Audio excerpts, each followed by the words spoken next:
Hello, my question is to Jonathan. Yeah.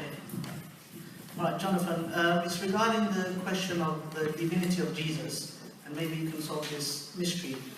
We're told in the Gospel of Luke and Matthew that Satan took Jesus up to the top of the mountain and showed him the whole kingdom, Right.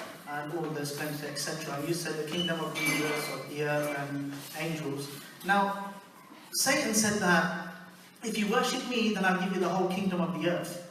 Now, why would Satan tell God that I'll give you the kingdom of the earth when God already owns it? I mean, doesn't that make Satan, like, it's a bit of a stupidity on the part of Satan? And also, just to counter it, add to it, Satan showed Jesus the kingdom of the earth. We're not going to go into this flat earth theory, etc. He showed him the whole earth. Now, this means that Jesus saw what Satan showed him, which means that Satan must have controlled the mind of Jesus. He must have bewitched him, because he saw something which is not there.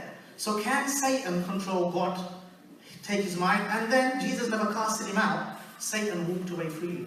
So how do you explain this problem? Thank you for your question. Concerning the second point, and I'll deal with the first point. God can allow Satan to do things by his own permission. That happens, for example, in the story of Job, where he grants permission to the devil to inflict Job in certain ways. And so it's possible that God can give permission to Satan to do certain things. And it was necessary as part of Jesus' ministry to suffer temptation, because he's a great high priest, and so he's able to represent us before the Father, because he has been, as the book of Hebrews says, he is able to help those who are being tempted, because he is being tempted in every way just as we are, yet was without sin. So it is part of the high priestly function and capacity of our Lord Jesus Christ that he has gone through temptation and suffering and so on, just as we are as human individuals. Now, what about the first question you asked about Satan offered him all the kingdoms of the world, but they were already his possession, then how can he be God? Jesus, in both Matthew's Gospel and in Luke, because the incident you mentioned is in Matthew 4 and in Luke 4, and also in Mark chapter 1, although very briefly in Mark chapter 1.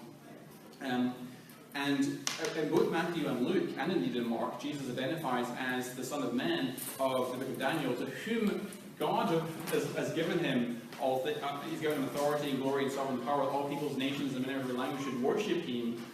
His dominion is everlasting, dominion not pass away, his kingdom is one that will be destroyed. So clearly in both Matthew and Luke, we have the concept that Jesus has over those things as his possession. But as to what Satan means, I mean, I guess in terms of being a ruler of a human physical kingdom rather than a spiritual kingdom.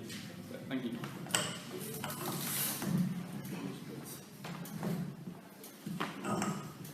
So for my 1 minute response to that, I think the question is very well put. If Jesus was God, Satan would have known it. And the story makes no sense that Satan is coming up to God and trying to tempt God. It doesn't make any sense. Nor does it make any sense that the Jewish scholars, having tried Jesus and recognized that he is their Messiah, they decide to put him to death. It makes no sense, because this was the entire Jewish hope. They want the Messiah to come and deliver them from the yoke of Roman rule. And now they recognize their Messiah and say, let's kill him. It makes even less sense to think that they recognize him as God. Okay, they can see from all the miracles, all the proofs that Christian apologists are advancing, they can see, okay, this guy is God. So now they say, okay, this is God, let's kill him. It doesn't make sense. It might make sense for disbelievers to think they can do that, but for the Jewish scholars who are faithful followers and worshippers of God, no.